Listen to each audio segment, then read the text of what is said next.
Dalam nama Bapa dan Putra dan Roh Kudus, amin.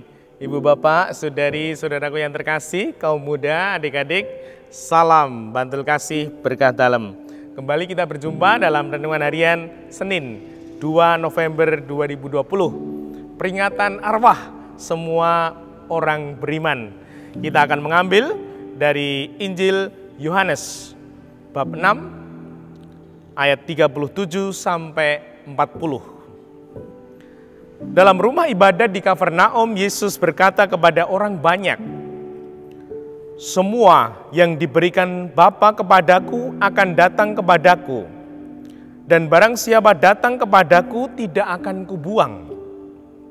Sebab aku telah turun dari surga bukan untuk melakukan kehendakku, tetapi untuk melakukan kehendak Dia yang telah mengutus aku.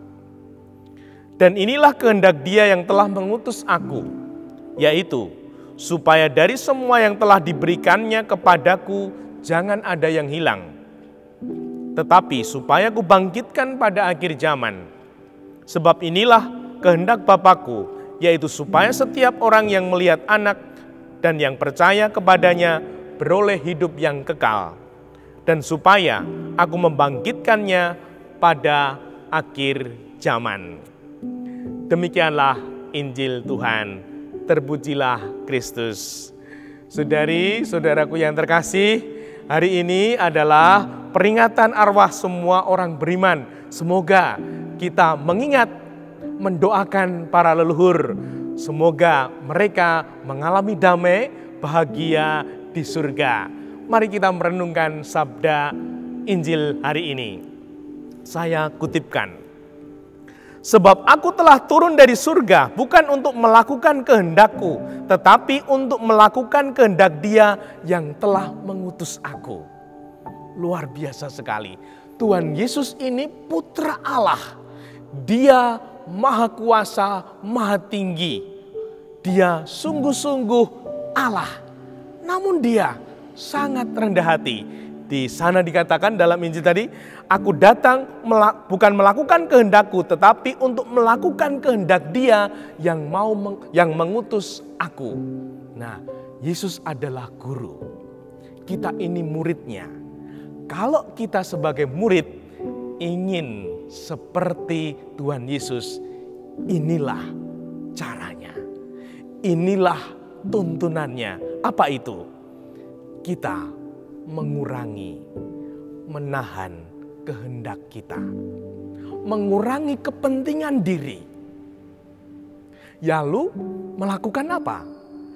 Lalu kita memikirkan kepentingan yang lain. Yang lain itu siapa? Keluargaku, komunitasku, lingkunganku, anak, istri, suamiku yang lebih kupikirkan, bukan memikirkan diri sendiri.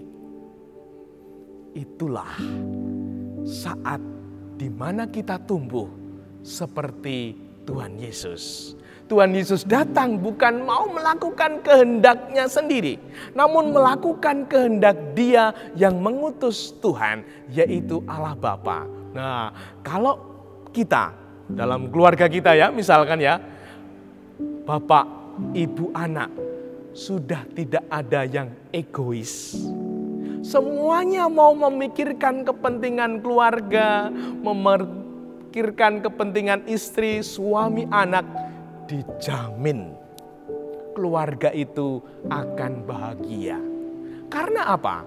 Karena selalu memikirkan kebutuhan keluarga, istri, suami, anak. Sehingga sebagai bapak, ibu, suami, istri, anak merasa tercukupi, merasa sungguh diperhatikan, merasa sungguh disayangi.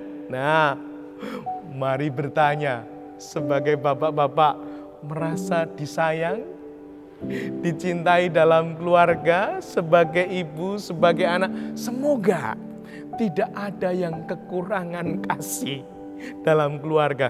Kalau kekurangan kasih dalam keluarga, nanti ketika keluar rumah mencari kasih. Nah, kalau di dalam rumah sudah kecukupan kasih dari istri, dari suami, dari anak, dari ayah dan ibu. Ketika mereka keluar rumah, bersosialisasi, berkomunikasi dengan yang lain, mereka berbagi kasih, menebar kasih dimanapun berada.